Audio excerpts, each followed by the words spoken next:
Excellent. Well, we're going to get started here. Great. Thank you very much, every single one of you, for taking the time on a Sunday night to jump on board and learn a little bit about cryptocurrency. Chances are you've been hearing a real buzz, especially this year. There's a lot going on in the news. It's becoming quite a topic of conversation amongst people. So, my name is Doug Lowen, and I'm broadcasting here from St. Albert, Alberta, and I know a lot of you online here, and some people I don't know. So, welcome. This is great. Quickly, just a little bit about my background, just so you know who's speaking. Before I really dove deep into cryptocurrency about 18 months ago, I spent, I guess, about 15 years in the financial industry, 8 of those as a licensed financial advisor, focusing mostly on real estate investing, land banking, that kind of thing. Then I got into precious metals and colored diamonds. Really, the way my mind works is I like looking at out-of-the-box type investments. I like looking at the unconventional. I'm not much of a conventional in-the-box guy. So when I learned about cryptocurrency, I actually learned about it about 4 years ago. I didn't get it. It was a little too far out of the box for me. So I want to jump in today. We're going to talk a little bit to begin the economy, and just so you understand exactly where we're at, and then we're going to dive in. And I am going to record this. I'm not going to broadcast it out to the public. I'm just using it so that if you feel like I'm going a little fast, you'll get a recording. At the end, we will have a little bit of an opportunity for questions. So what I encourage you to do, on your piece of paper, write down questions as they come up. Feel free to put them in the chat. I'm not going to address them until the very end, but there is a little chat box there. And I'll address the questions at the end as many as we have time to do. And then, yeah, we'll hammer through some stuff. So, hey, let's start off. I want to talk to you guys about the concept of the perfect storm. You probably saw the movie, but you know, it's so much bigger than that. The perfect storm is really an expression that describes an event where, you know, really it's a rare combination of circumstances, and they aggravate a situation drastically. And you know what? This is kind of timely because we just saw a massive amount of hurricanes coming through the southeast there in the U.S. You know, Hurricane Harvey and Irma and Katia, and then Jose, and you know, it kept on coming through the alphabet there, and it's just massive devastation. Well, those weren't even perfect storms. When we look at the financial economy and just the state of things, the reason why we can call it a perfect storm is because I want to give you examples of this. We are on the brink of war. I mean, tension with Russia, tension with Syria, you know, Middle East is ongoing. Well, what about North Korea? Just having no idea when they're going to fire a nuke, or if they're going to fire a nuke, or if they have the ability to fire a nuke. You know, and the U.S. is just on the forefront of all of these. I mean, it's massive amount of tension. You know, that's one thing. What about country debt? Almost every country on the globe is in a massive amount of debt. You know, picking on our neighbors to the south again, their debt load increases at 4 times the rate that their economy grows. How long can they sustain this? This is the world reserve currency we're talking about, and they accumulate that kind of debt in the absence of any major war or financial crisis. You know, the U.S.'s largest creditor is China. Well, do you know that now the U.S. has entered a financial war game with China, where they're threatening to withhold the access to over $1 trillion in treasuries that China holds. You know, there's just so much tension going on. You know, on a personal scale, personal debt is higher than ever. You know, major banks globally are teetering on the edge of insolvency. You know, if we look at the stock market, you know, I'm sure that you've all heard of bubbles. You know, and everything's has ups and has downs. It has bull markets, which go up, and it has bear markets, which go down. Well, here, I want to just really quickly point out on this graph here, where you see the idea of these are price to earning ratios. So you see here, this is what happened right before the Great Depression started, and we had a massive, massive drop. Well, then here was right at the NASDAQ crash in 2000. You know, again, a very high, and this is really the price per earnings ratio. So really, whether the stock market is overpriced or underpriced. Well, today, where we're at is it is higher, a more overpriced stock market than what it was in 2008, right before the Great Recession. So is that a problem? Absolutely. In fact, this has been the 3rd longest bull market in U.S. history. And it's not long, depending on how much longer it goes, but it will turn around. And what the speculators are saying is that it'll be a lower low than what we experienced in 09 and 2010. So that's really important to understand, because how many of you, even on this line, have some of your wealth stored in the stock market? What will that look like when this turns corner? You know, I want to give you one example, and this is actually going to come up in a few slides as well. We look at Netflix. You know, we all think Netflix, wow, I mean, that was an amazing country to invest in, and it was at one time. But do you know that Netflix's price per earning ratio is 244? Can you imagine? That's the kind of stuff that people are buying into, stuff that has massive losses. The price is way higher than the amount of earnings. And that's the kind of problem in the situation that we find ourselves with investors, and the kind of things they're putting their money into. I want to show you a picture of money. So this is really a fun slide, because you know, here's a ½ an inch thick of money, and it's $10,000. Those are $100 bills. If you stack those up on the floor right here, that's $1 million. And you know, in the 80s, when the US government talked about the size of their problems, they talked about them in the relating to millions. Well, here you stack these up here, that's $100 million. So 10 pallets, that's $1 billion right there. Well, in the 90s, really what the US government talked about is now we have debt loads in the billions of dollars, right? And okay, that's still easy to comprehend. Well, the last 20 years, when they've been talking about the size of their problems, they've been talking about them in trillions. And now they've got well over $20 trillion of debt. Well, this is a really important picture to understand, because we need to understand, what exactly does this look like? And you know, Warren Buffett says it best. If you look at the different you know, amounts of value in the markets, well, here we have a $300 trillion ticking time bomb. And Warren Buffett actually refers to derivatives as weapons of mass destruction. Can you understand what a derivative is? It's an option, a put, a futures contract, a swap. It's when somebody in the market is investing in something, but they're not directly investing in that commodity. They're directing in, it's kind of like going to the casino and you're betting on a bet on a bet. It's very, very risky, very lucrative in an up market, and that's why they're so heavy, but devastating in a down market. And the reason why this is so important is because almost exactly 9 years and 1 month ago, Lehman Brothers, now that's not a bank that we know of anymore, but it declared bankruptcy. And the reason is because they had 35 trillion in derivative exposure, and they couldn't handle it anymore. So that is what tipped off the Great Recession 9 years ago. And look at this picture here. This is a picture of JP Morgan Chase, and they have about 72 to 73 trillion dollars in derivative exposure. That is larger than the global GDP. So just pause and think about that for a minute. There are many, many banks that have way more derivative exposure than what Lehman Brothers did in 2009. And that's the situation we're in today. We have massive, massive amounts of leverage, and it's not going away. It's absolutely incredible how big these problems are. So get a picture of that and think about what would happen if JP Morgan or Deutsche Bank in Germany or Goldman Sachs or any of these large banks suddenly couldn't handle their derivative exposure because of just one key event. So let's jump in, and I want to show you, you know, another picture of where the economy's at. And picture yourself, if you were in the penthouse suite in one of these little apartment buildings here, this is kind of what we're looking at today. Are you looking out the back door and seeing what's coming, or are you burying your head in the sand? Because here's some more examples of the kind of situation we are facing. Central banks. So I'm talking, you know, the European Central Bank, you know, People's Bank of Republic of China, the Federal Reserve. Federal Reserve is a great example. That's the central bank in the US. So really, that's the bank that controls the global monetary system. It's not owned by the government. Federal is just a name, kind of like Federal Express. You know, it's just a name, right? And they are on the brink of collapse. They are actually insolvent.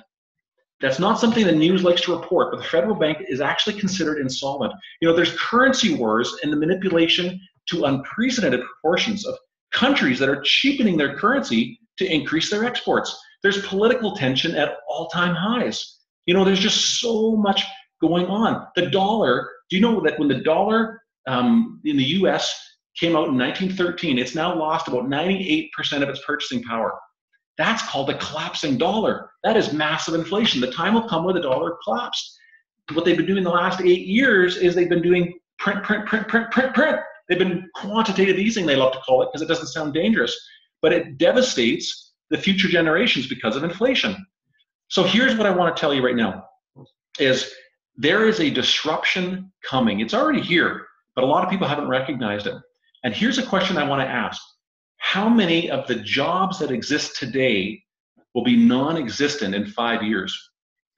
You know, go to a fast food restaurant. Let's pick McDonald's. You know, do you even need the girls and guys up the front till placing the orders? Well, because you can all do it automated now, right?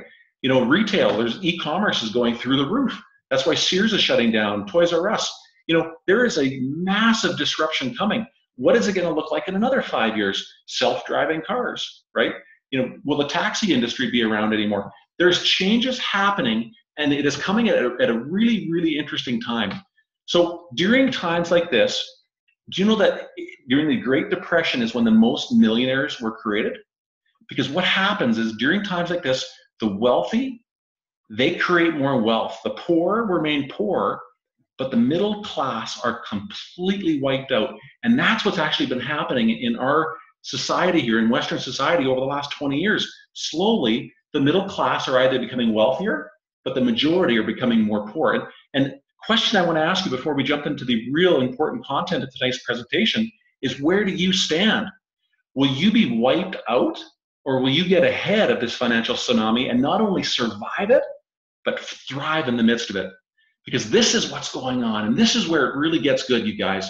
We have made a shift from the physical world to the digital world.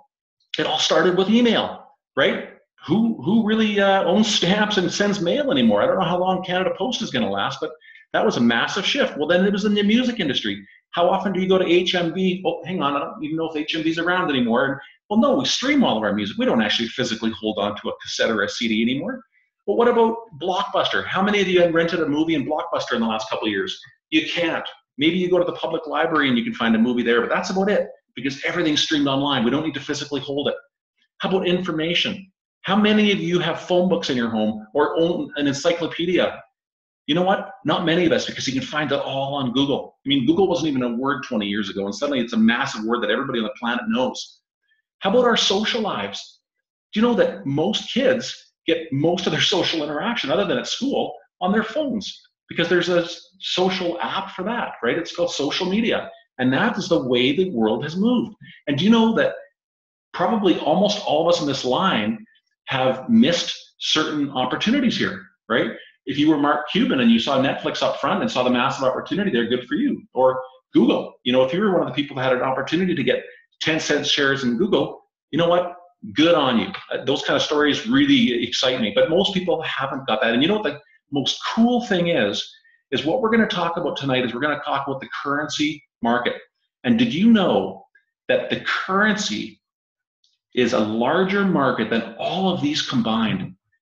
There is over $1 trillion in currency that moves on a daily basis. And that is the industry that is going digital now. And that is so exciting. Do you know, if we look at a company called Kodak, a little company that started in 1888, the founder, you know what he said? You guys, listen to this. This is absolutely incredible. He says, the world is moving, and a company that is content with its present accomplishments soon falls behind. Well, what happened? Mid-70s, the Kodak engineer develops digital photography. They explored it, dug into it a little bit. They chose to ignore it because they saw it as a threat. Well, in 2013, Kodak declared bankruptcy. No surprise, right? That's the shift that we are going. So I want to show you a currency called Bitcoin, and that's what we're going to talk about tonight. We're going to talk about this cryptocurrency that came on the market. So think again, what happened in 2008. In the fall of 2008, there was a major, major crash in the market. People are looking at the banks and going, we can't even trust the banks?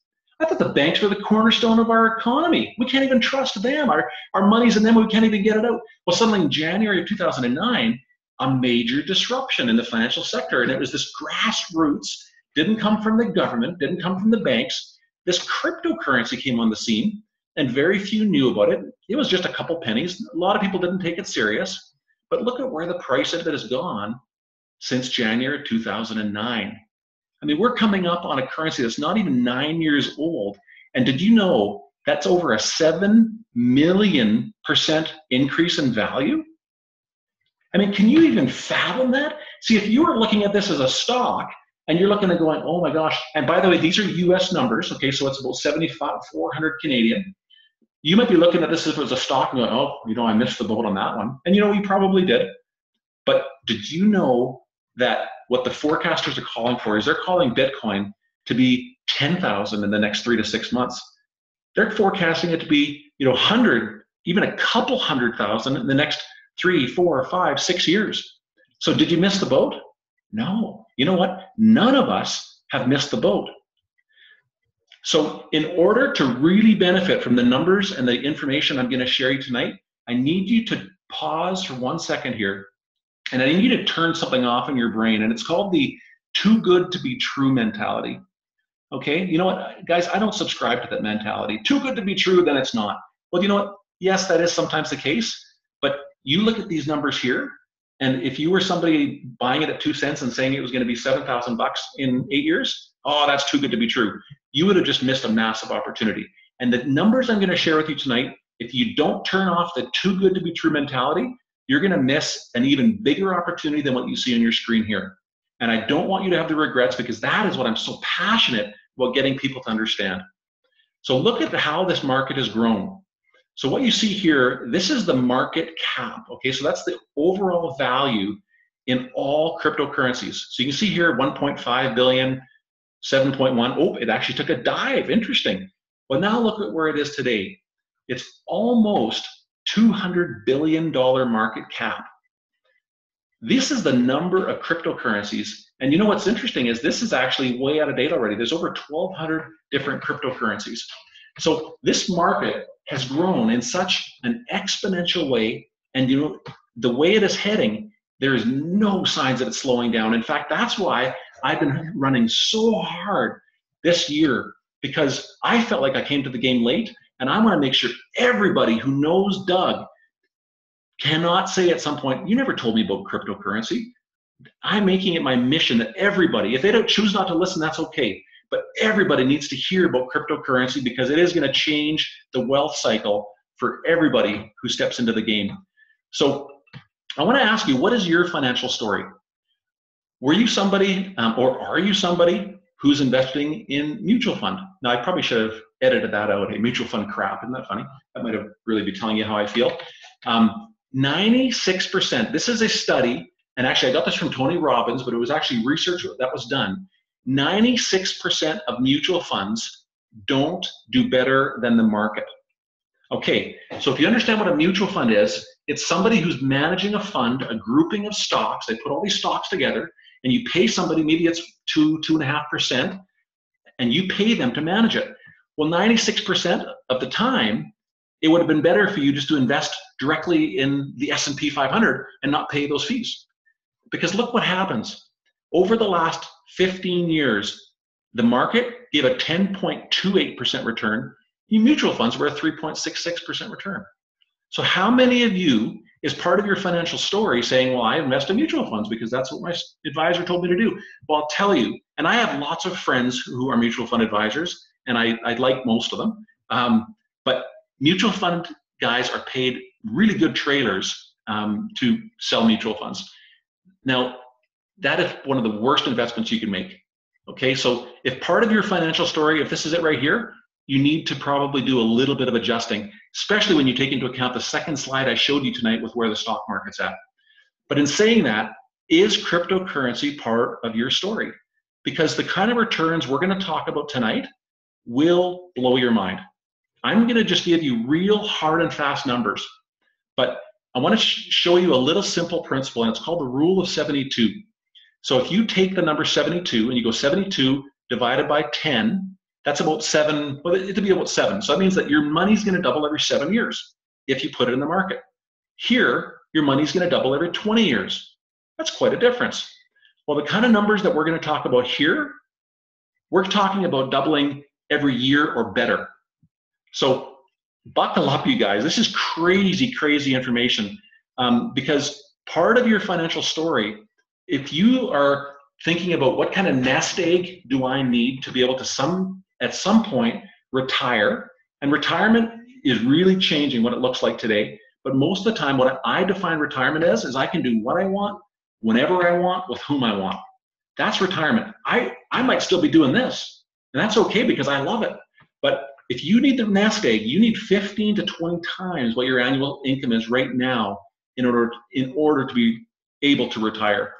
So maybe more of your financial story is, you know what, I want to create some residual income. So I don't need it all sitting in the bank and just live off the interest. I want a passive residual income to help feed my lifestyle when I stop working.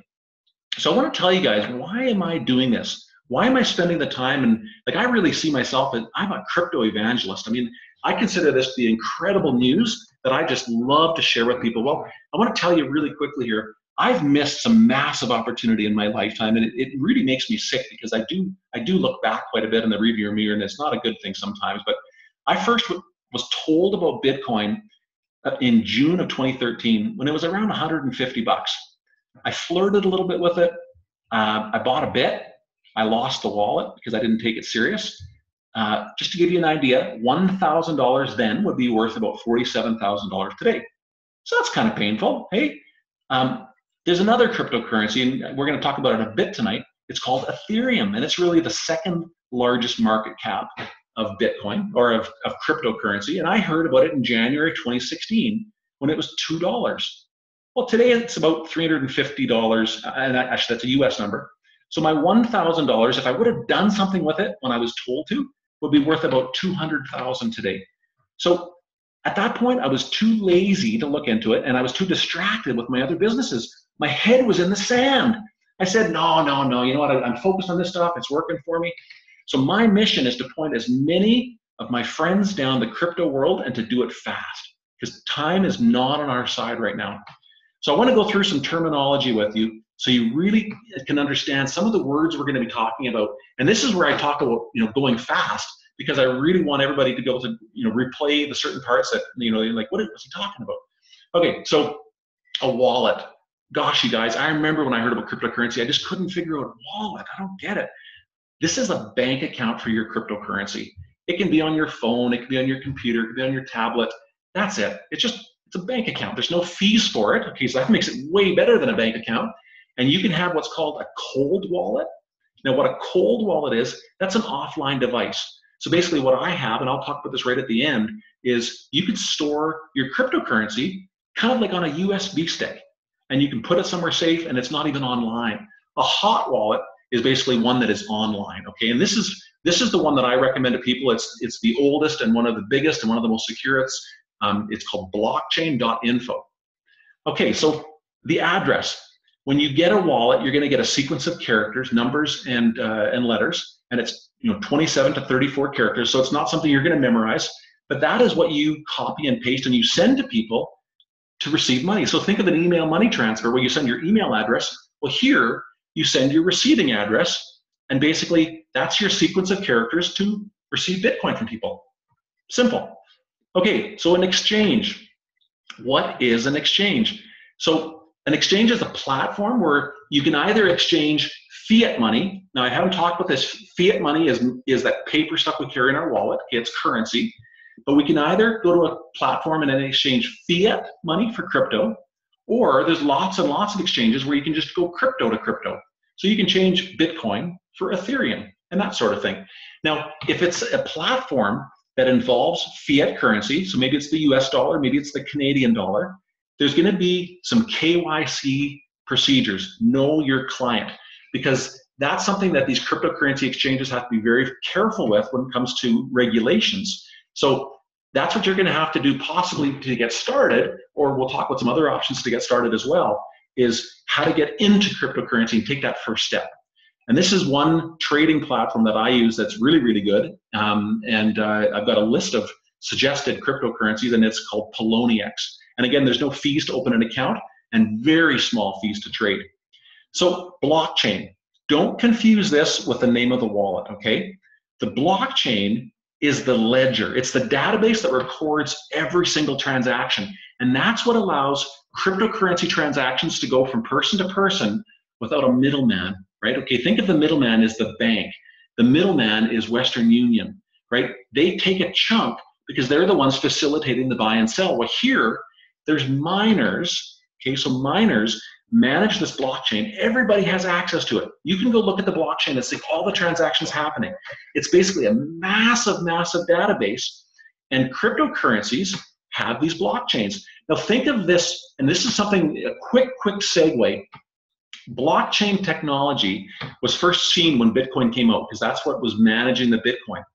But it has become such a fascination. There is such, in fact, the fintech, the financial technology sector is saying that Bitcoin will change almost every sector of the industry to the same degree that the internet did 20 plus years ago. There is so much opportunity for blockchain technologies to step in to the banking industry, the automotive industry, the energy sector. You know, there's one company that just is going public, and they're going to show people how to sell renewable energy consumer to consumer without going through the utility company. I mean, it is such a massive, massive technology shift. Okay, altcoins, so alternative coins. This is basically every other cryptocurrency other than Bitcoin. So there's over 1,200 of them. So this is what's important. Before that cryptocurrency has its own blockchain, it's referred to as a token. And most of them, when they are becoming public, they piggyback onto the Ethereum blockchain. That's the way that the Ethereum blockchain was designed, and that's what's making it so massive, is because it can house all of these up-and-comers, and they can be tokens on that blockchain until they get their own blockchain, and then they are considered a coin. Okay? Hopefully I'm not confusing you guys. Sorry, I got to go quick through the terminology because we have so much stuff we want to cover. FUD. This is a fun one just to end off with. Fear, uncertainty, despair. That's what really gives huge buying opportunity, because the massive amount of ignorance in this industry is when there's just a little bit of rumors, you can see Bitcoin drop 2,000 bucks in one day.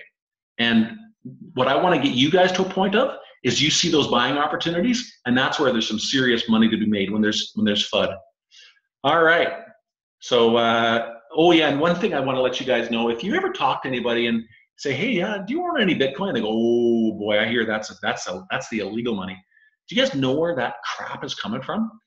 Our financial industry, I was talking to a friend who is a financial broker, not one of the mutual fund people who I sort of like, but somebody who's a financial broker, and she said, yeah, we were at some training today, and they were showing us all these examples on the dark web of money launderers, kidnappers, probably contract killers, that the Bitcoin is their currency of choice.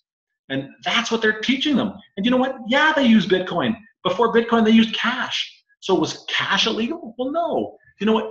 And Bitcoin isn't even as private as what people assume. There's other cryptocurrencies that are more private. So the misconception of the legality of Bitcoin is really coming from the financial industry that is extremely threatened by the shift that's happening, and they're afraid of them missing out and losing the pillar of society that they think they've become, and actually they have. All right, supply and demand, really that's economics 101, right? That's really what affects the pricing of a commodity. And when we talk about the supply of Bitcoin, it was designed that there's only going to be 21 million coins available. That's it. And it's all designed with cryptography and algorithms. They can't make more. That's it. They can create new coins, but Bitcoin, boom, we're done. There's about 16.6 million mined right now. Every 4 years, it drops in half. So there's about another 100 years of mining, but it depletes every 4 years what is available. So supply is going down. Demand is soaring. Well, I'll tell you guys, the secret to buying a commodity that has a skyrocketing price potential is decreasing and plummeting supply and soaring demand. That is a beautiful thing in economics 101, and that is exactly what we're talking about here. So I want to show you some news over the last 7 years, and we're going to just pile through this one here, so you might want to watch a review on it, but look at the date of the news and then the price of what Bitcoin was at. This is probably one of the most fascinating ones. This is the very first Bitcoin transaction that ever took place. a gentleman who bought 2 pizzas at Papa John's, and he gave 10,000 Bitcoin for those pizzas. Okay, so that's millions and millions of dollars worth of Bitcoin today. But you know what? Bitcoin was only worth 5 cents then, and that was kind of a normal thing, right? And that was an important transaction that took place that day. Well, then we start getting into these corporations that start accepting Bitcoin. Bitcoin's going up. Bitcoin declared a commodity by U.S. regulators. Japan declares Bitcoin as legal tender. Now, Australia, same thing. There are more and more countries that are jumping on board, and these things here have really affected the price this year, because you see where the price of Bitcoin has gone up over 400% this year alone. Now we saw a split, and we're going to talk a little bit about a fork and what you do in a fork, because here Bitcoin forked, and what that means is it turned into Bitcoin and also Bitcoin Cash. So now there's 2 different currencies. Well, it went up even more, and actually here the market recovers after a bit of a dip. Bad news from China. I don't know if you guys remember this or not, but that was a massive buying opportunity. And now we're back up to about 6,000 US today. So the news and the shifts and what has happened, and I tell you, 2018 is going to be an incredible year of opportunity. So I want to jump in and give you guys an idea of how do we create money in crypto. And the way that I want to present this is kind of the comparing it to schooling. Okay, so primary schooling, elementary, I guess that is. Buy and hold. Okay, that's what your mutual fund salesman would tell you. Just buy and hold. And you know what? That's okay. If you're looking at a 5 to 10 year, maybe even shorter than that, buying and holding is not bad. It's very elementary, and there's going to be some people who that's all you can handle, and you just don't want to get any deeper into it, and that's fine. So then we move up into secondary schooling, and we get up into mining. Okay, we're going to talk a little bit more about what is mining, what is the producing of Bitcoin. How can you make money in that? Then we get into passive trading. That's pretty cool. Trading back and forth between cryptos, but passively, you're not the active one doing it. Networking. There's opportunities in the networking industry with cryptocurrencies, and massive opportunities in those areas. Then we move up into post-secondary. This is where it gets a little wild. Maybe you want to start buying alternative coins. You don't want to just have Bitcoin. You want to create your own fund of coins and diversify it. Or you want to do what's called initial coin offerings. If any of you have ever had the opportunity to invest in an IPO, that's an initial public offering, that's buying stock in a company before it hits the stock market, this is the same thing with a cryptocurrency. Higher risk, right? But much, much higher reward. Or maybe you want to get in and you want to do some active trading.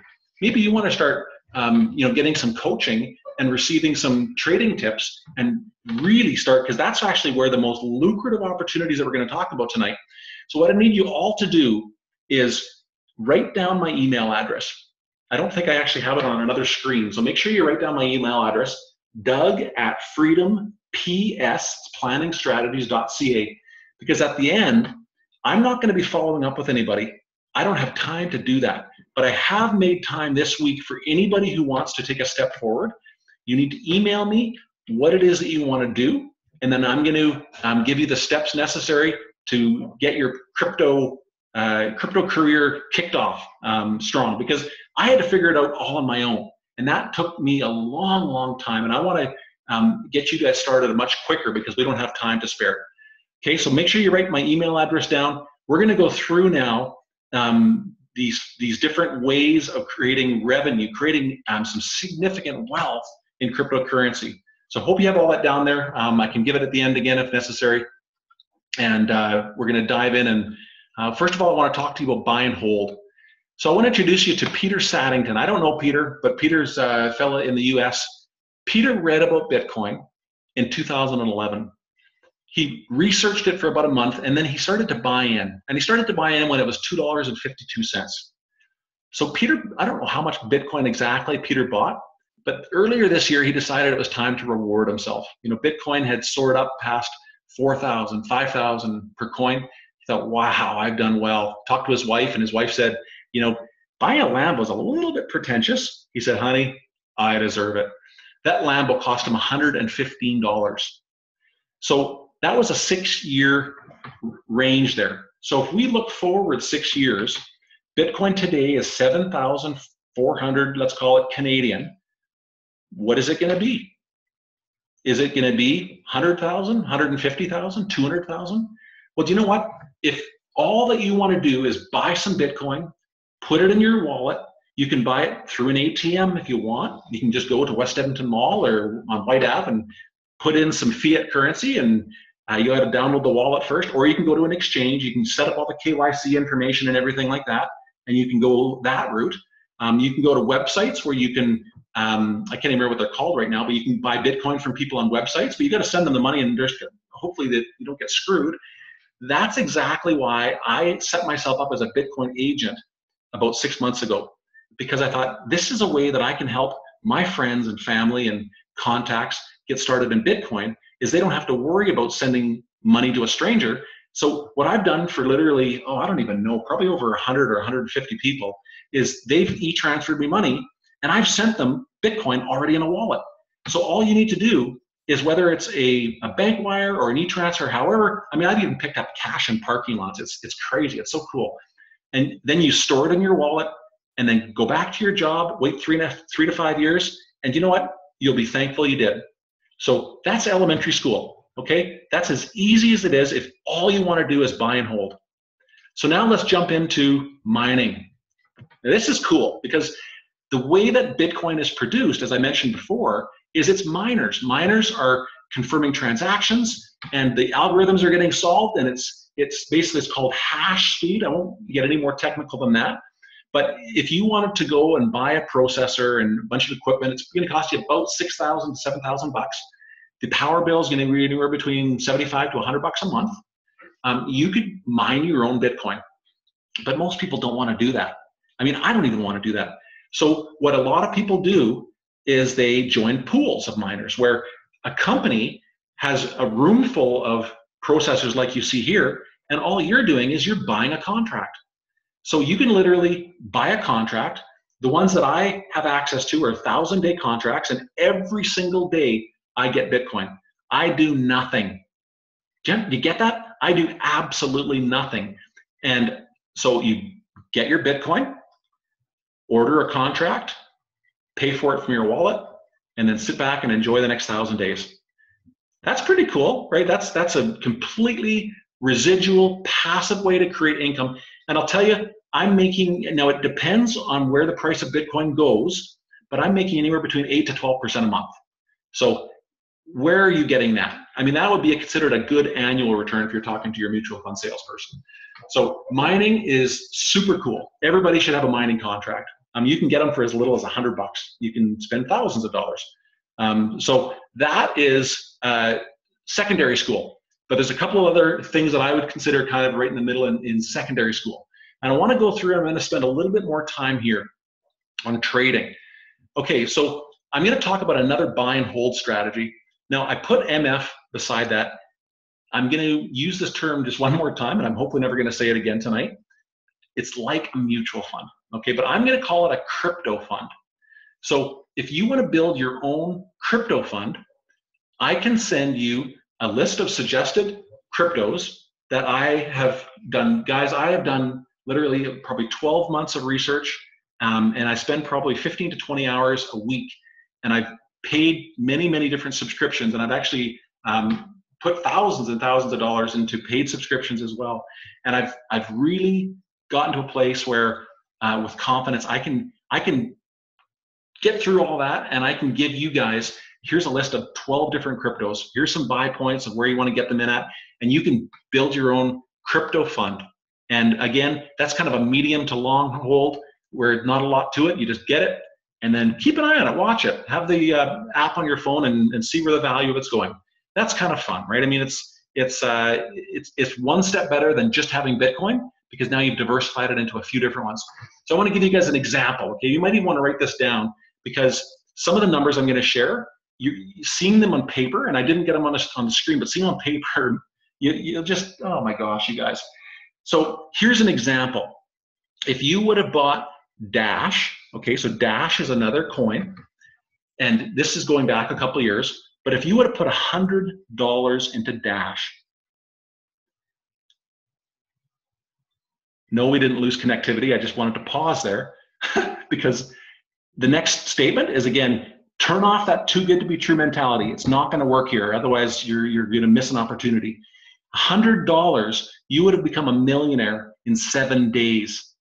So that's the price of Dash. And that's not the only one with a story like that. I'm going to show you a screen full of stories like that in a bit. Now, they don't come around very often, but that's where the opportunity of building a crypto fund is really, really, an awesome, lucrative opportunity. Okay, passive trading. Not everybody wants to do their own trades. Not everybody wants to log in, and just sometimes it creates stress, it creates panic, whatever it is. So I have an account, and I started with 50 euros, so about 75 bucks Canadian. And it's a group of traders, and they trade for me. Now, the downside is I have no control over it. I just, I think it's just 5 days a week, every single day, I get a little bit paid into my wallet.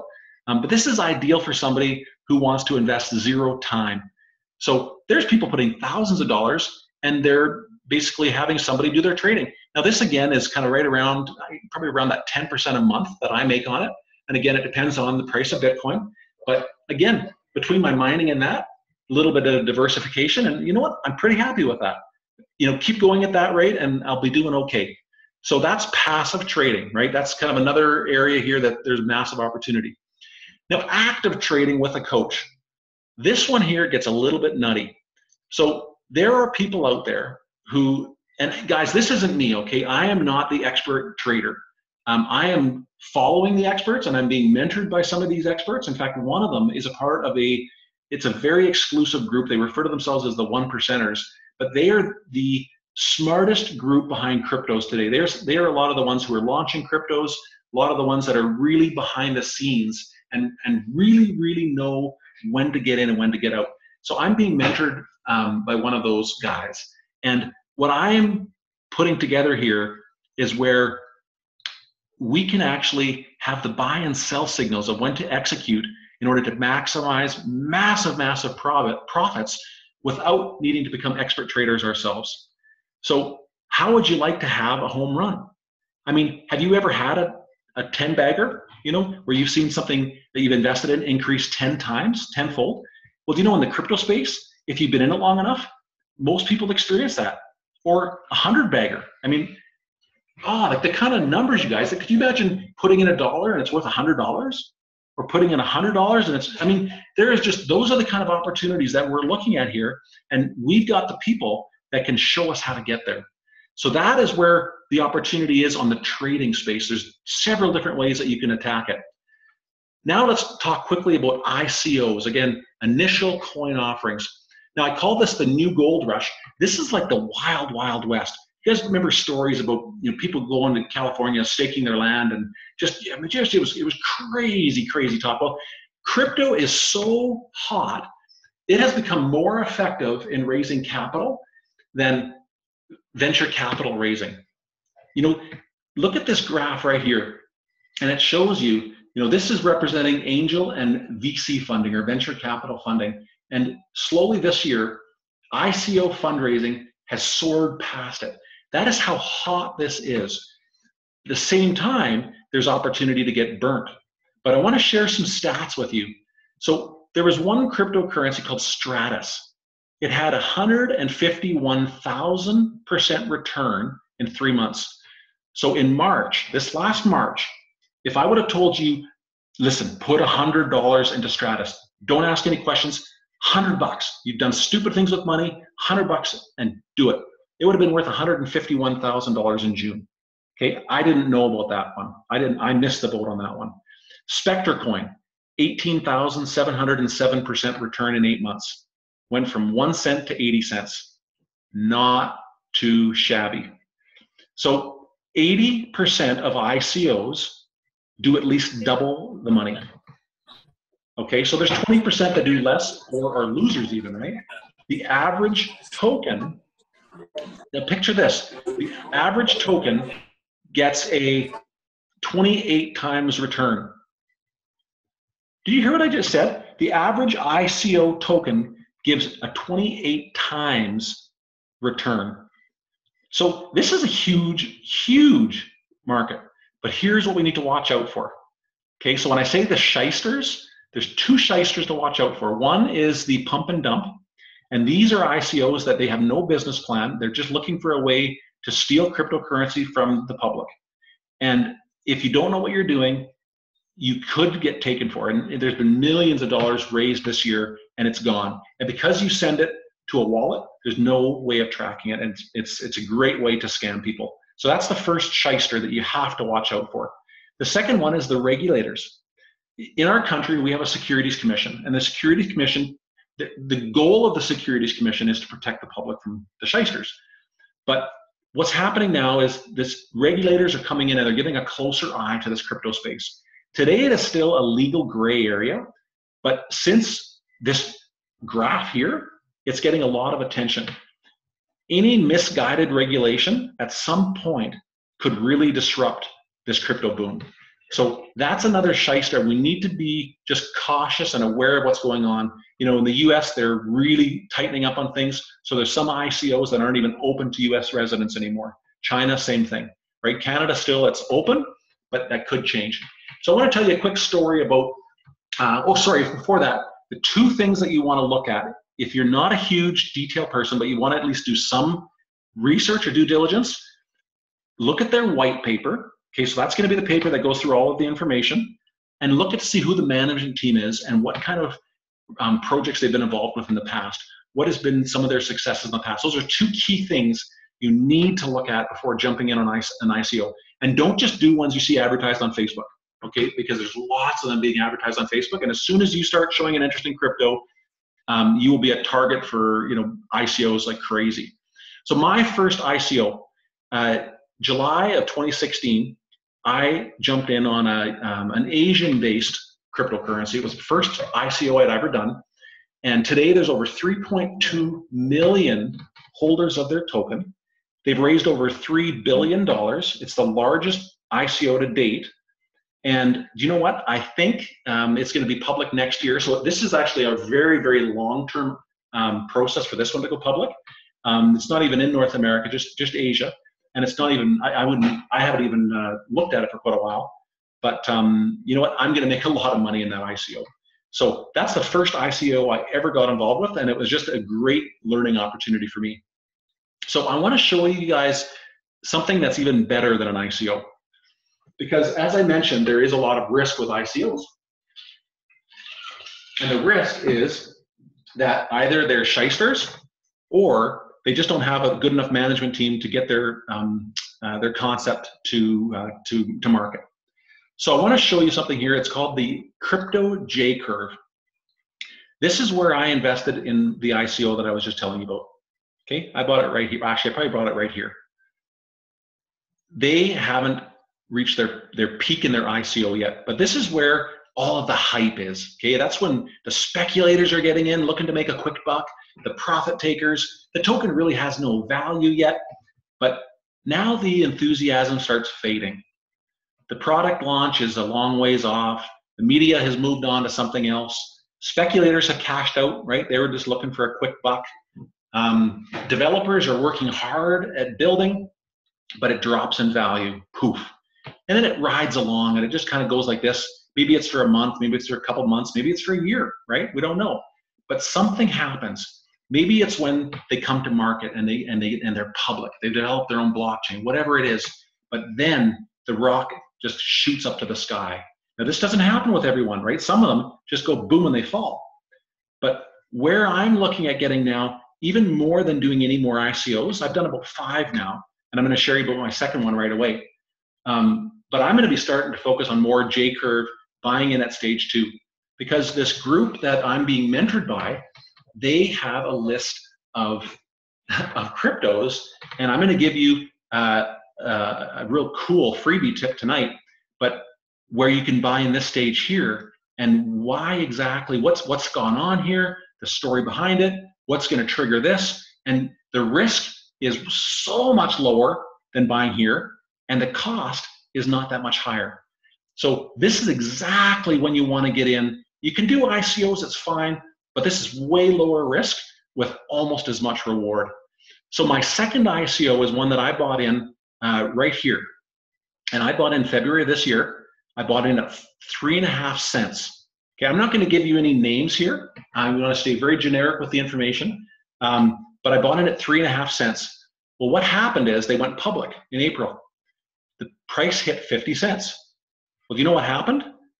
A lot of the speculators, a lot of the hype, a lot of the profit takers jumped out, grabbed their profit, and the price now is at 4 cents. Well, they have massive, massive plans. They have a board of advisors that would blow your mind. They have a shopping e-commerce platform with thousands of merchants on board that are already accepting their currency. So you can buy it at 4 cents now with way less risk than what I did. And it probably, you know, within months is going to be one of these ones that we expect to shoot to the moon. So that's an example of a beautiful opportunity of buying in stage 2.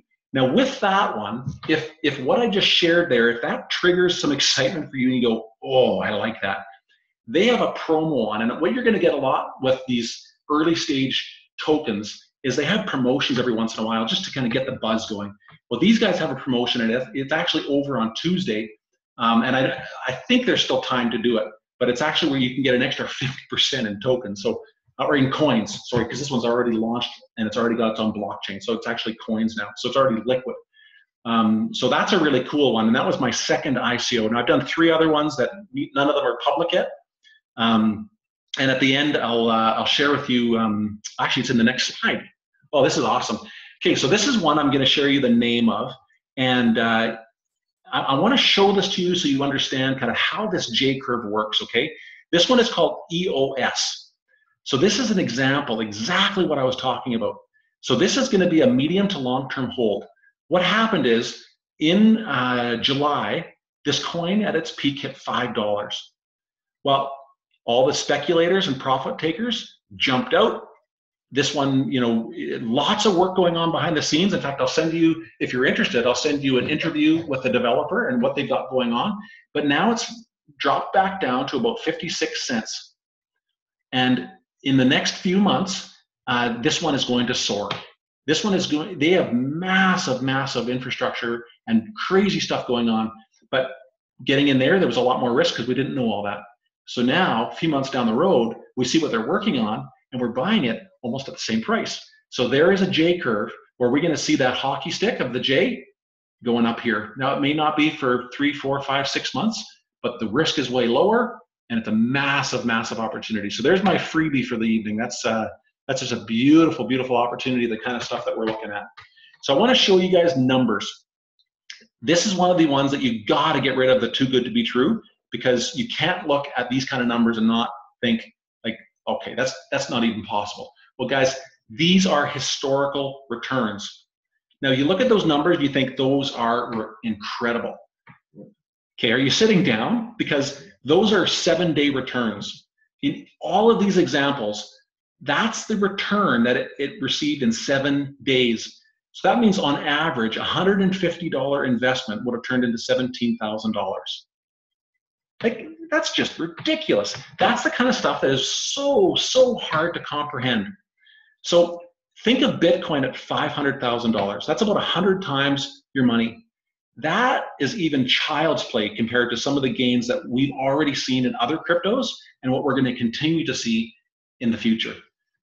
So it's a massive, massive game that everybody needs to understand because it is so, so huge. Okay, so the last form of revenue that you can create is if you are a networker and you love kind of that MLM world. I do. I just love, because I love people. I love talking to people, especially when I get passionate about something. So 3 of the crypto things that I have going on right now are attached to a networking model. And maybe that's something that you get really, really pumped about. Maybe it's something that you just are really turned off of, and that's okay too. But if you're turned off, make sure you're turned off for the right reasons. I've done other networking. The crypto stuff's completely different.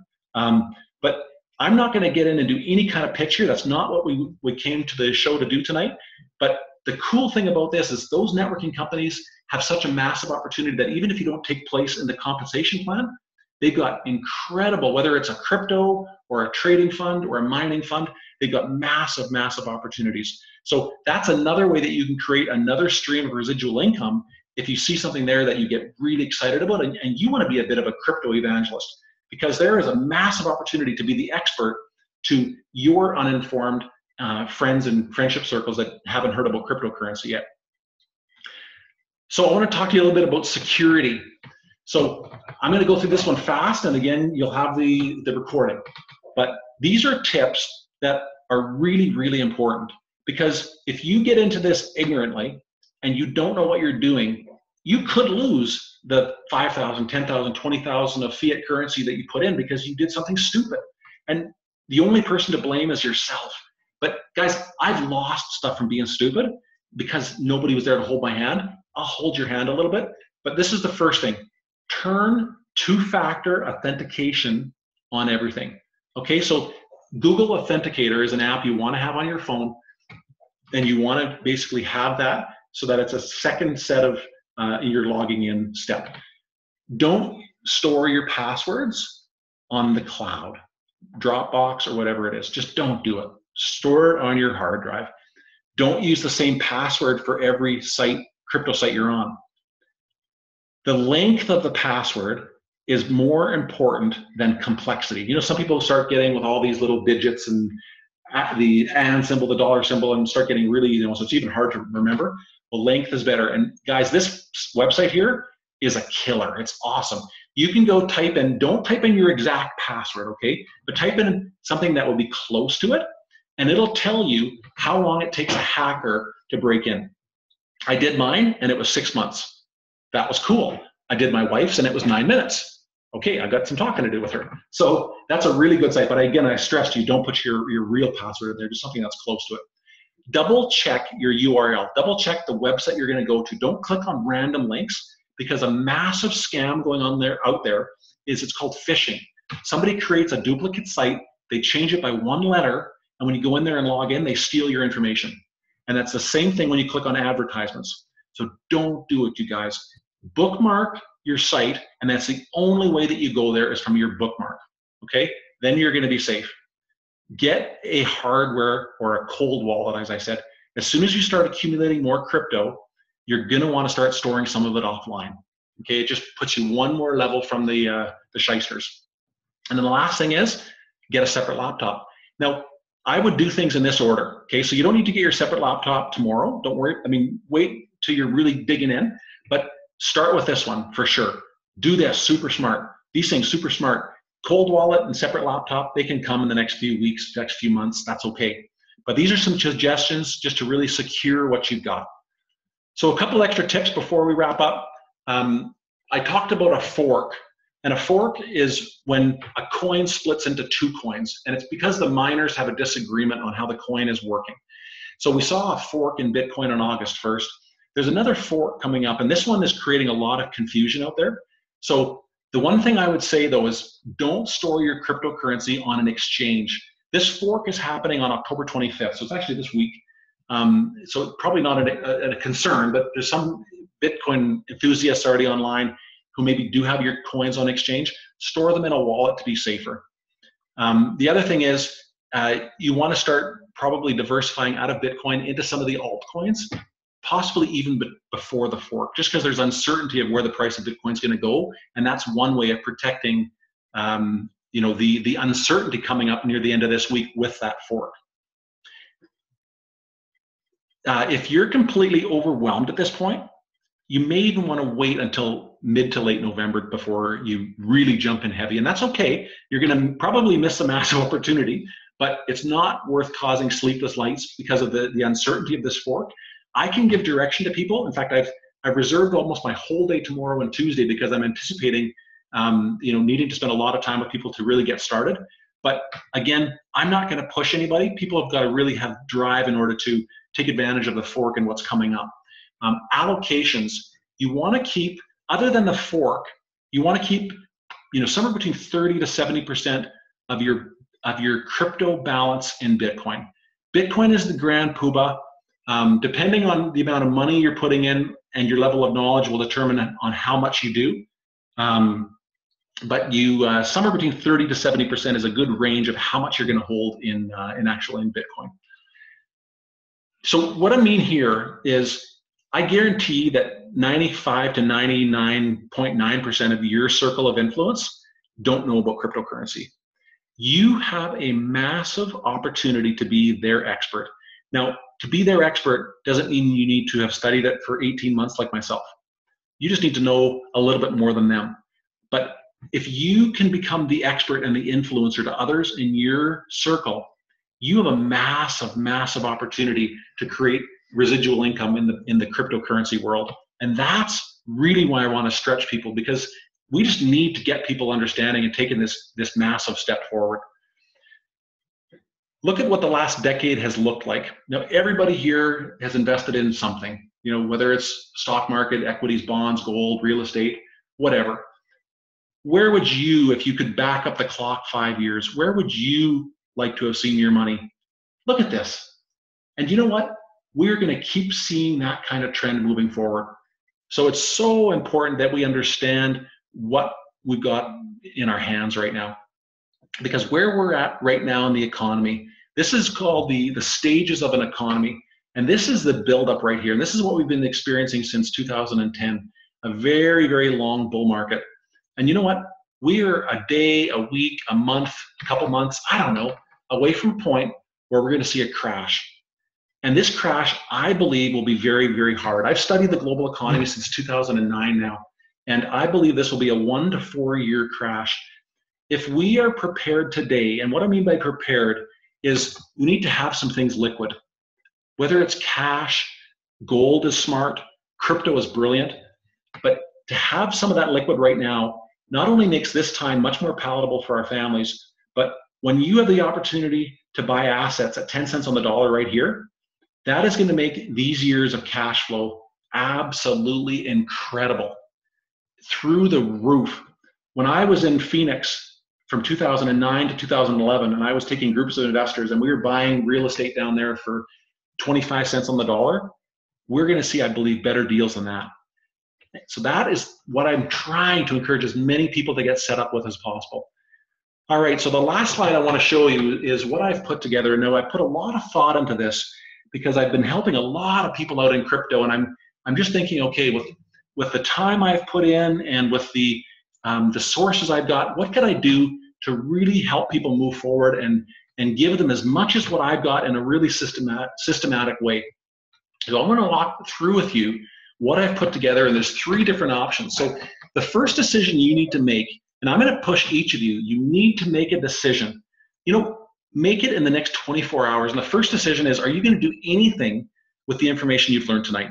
If not, that's okay. You're not going to offend me at all. I don't care. At least you've heard it and you can make an intelligent decision. But the second decision is, how quickly are you going to get started? So there's 3 ways you can get started. I call this the retail way. Now, when you buy Bitcoin, okay, so I'm a Bitcoin agent. I go through a brokerage company. You're going to pay 7.5% on all of the Bitcoin you buy, okay? As a novice, this package here, you're going to pay 6%. And as a pro, you're going to pay 5%. So what I'm doing here is I'm waiving some of the fees on the higher packages, okay? So that's the commission and the fees that you will pay on buying Bitcoin. So mining, to get involved and have access to a mining contract, that's going to be included in all 3 packages. Okay, so that's just standard. On trading, when we talked about the trading and the different ways of doing trading, the passive trading option, so that's where you can start out with a 50 euro package or go as high as you want and get anywhere, let's say, between 8 and 12% a month. That's also included, and you'll have access to that in all 3 packages. The crypto fund, so where I'm going to send you a list of, I think it's about 10 to a dozen different cryptos, and kind of where you want to buy in on them and create your own crypto fund, that is only going to be included in the top 2 packages. Okay? So signals, and sorry, the crypto fund, that's a medium to long-term hold, okay? So that's something you're going to hold for probably a couple of years to start seeing some really massive growth in that. The signals, that's where you're going to get opportunity to buy in those opportunities where we see massive growth in a week or a month. Those are kind of the short-term buys, that we just kind of, holy cow, and we get buy and sell signals. So I'm going to give at least one, if not two of those per month. And that's only going to be included in this pro package here. But that is where you are going to have massive opportunity to put, and maybe it's just 500 bucks. You don't have to put a lot when you see 20,000% return, right? I mean, that has massive, massive opportunity. So I'm only going to allow 10 people, because what I've done is I've taken a subscription that I've paid a lot of money for, and I'm going to be sharing very, very discreetly some of those tips, and I can only do it, I think, with about 10 people. Okay, so I'm going to have 10 people that will be included in receiving that. So I'm going to do monthly group coaching, and that'll be all through a webinar like this. I'm going to do an hour a month, and we'll set up that schedule later, but everybody has access to that, and that's just helpful. People will have questions. I'll go through, more training, that kind of thing. So that's really going to be good. One-on-one coaching, there's not going to be any included here. There will also be none included at the novice.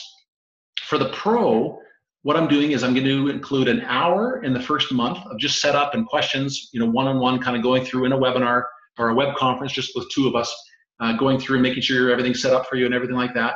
And then 30 minutes in additional months, in months going on. So this is the cost, okay? There's no cost here. This is just a point you in the right direction, give you some links so you can get started, and you're good to go, right? Here as a novice, it's going to cost 0.075 of a Bitcoin, okay? So that's what I'm going to charge you to give you access to these things here, okay? And now here, what I've done is it's going to be 0.1 Bitcoin the first month, okay? That's when you're going to get an hour of coaching. You're going to get a couple tips here. And then if you want to keep going month to month, it's going to be 0.05 of a Bitcoin in following months if you want to keep going and taking advantage of future tips if you were just so enthused in the first month. And then there will be 30 minutes in those following months of any one-on-one coaching and questions over the phone and that sort of thing. Okay, so those are the three options you've got. Once you've decided if you want to move forward or not, that's what I'm going to be working with in helping people get started. And I'm really, really excited, you guys, because I've never had so much clarity in helping people move forward in a really, really clear and concise way. So that's what we've got. Last slide here, just some quick takeaways, and then we'll open it up for Q&A. Keep good records, super, super important. This is risky, okay? So honestly, 5 to 10%, no more of your net worth is what you put in crypto. Don't start, betting the farm, mortgaging the house, that kind of stuff. This is considered a risky portfolio, but ridiculously lucrative, okay? So you can see what $100 can turn into. Take the security serious. Honestly, don't take shortcuts on that. Don't leave crypto on the exchange for long periods of time. It's okay, I mean, you're doing trading, that's fine. But especially during forks and time like that, put the crypto back in your wallet. Do something. Starting small is fine. Because you know what? You get so much confidence when you start small and then you start building up. And the other thing is, as I mentioned before, take action. Just email me. Guys, make sure. I'll give you, during Q&A here, I'll give you my email address again if you missed it. But start small. And the first step you've got to take is sending me an email with what you want to do. And all you need to tell me is, which step do you want to come in at? And then from there, I've got an email already prepared. I'm going to send them all off tomorrow morning as soon as I have replies. And then I'm ready to start booking time to getting people going. So guys, that's all I've got for tonight. I'm going to actually turn off the recording.